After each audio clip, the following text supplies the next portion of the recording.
shocking CCTV shows the horrifying moments before a fatal stabbing. Courtesy, A Current Affair, Channel NineWayne Greenhalgh, 59, was walking his dog at about 4 p.m. through a park in Ohflsen Road, Minto, when he was attacked by a man wielding a massive knife. Mr. Greenhalgh spoke about the frightening ordeal in an interview on A Current Affair. He said the attacker had already approached him earlier in the day while carrying a dark maroon book, which he said looked like a Bible.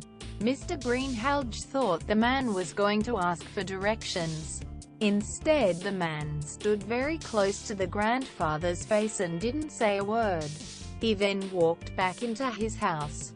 "Christ, that was weird," I said to my wife. Mr. Greenhalgh recalls. Wonder what he wanted there? Later in the day, Mr. Greenhalgh was walking home alone when he saw the man come out of the house with a backpack. He opened it up and took this big massive knife. "What the hell?" I thought to myself, he said. The 22-year-old man allegedly slashed Mr. Greenhalgh repeatedly in the face, chest and arms. To be attacked by a knife was frightening. Quote, Mr. Greenhalgh said, "I've got to admit, I was a bit frightened." Related, Minto, terror, attack caught on circuit. Related, man was looking for someone to target. With blood squirting everywhere, Mr. Greenhalgh ran towards a small hair salon a couple of doors down. Seeing two neighbors in their front yard, he yelled, "Help! Help!" Quote, luckily for Mr. Greenhalgh, they realized what was happening and intervened. Mr. Greenhalgh credits neighbor Sive Archong with saving his life. After the man went after the attacker with a nearby fence paling, giving Mr. Greenhalgh valuable time to escape. "I would have been dead for sure, had they not stopped him.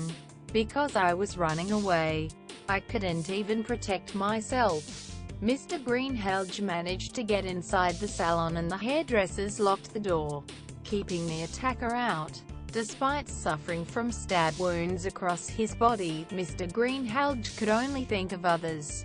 "All I was worried about was cleaning up the blood for the hairdresser lady," he said.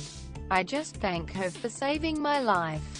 Police and ambulance turned up soon after, but Mr. Greenhalgh said there was a moment he thought he wasn't going to make it.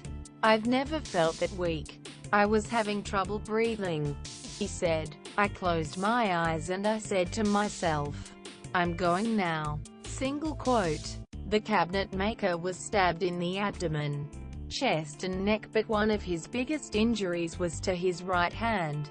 Mr. Greenhalgh may not regain use of two fingers on this right hand, and he doesn't know when he'll be able to work again.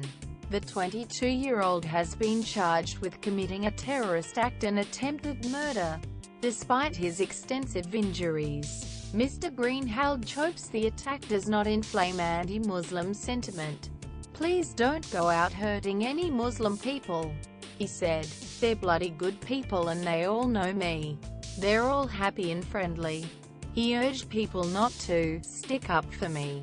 "Everybody out there, just be kind to each other, don't seek revenge my friends, keep calm." The last thing Wayne wants is anti-Muslim hostility previously seen in Australia.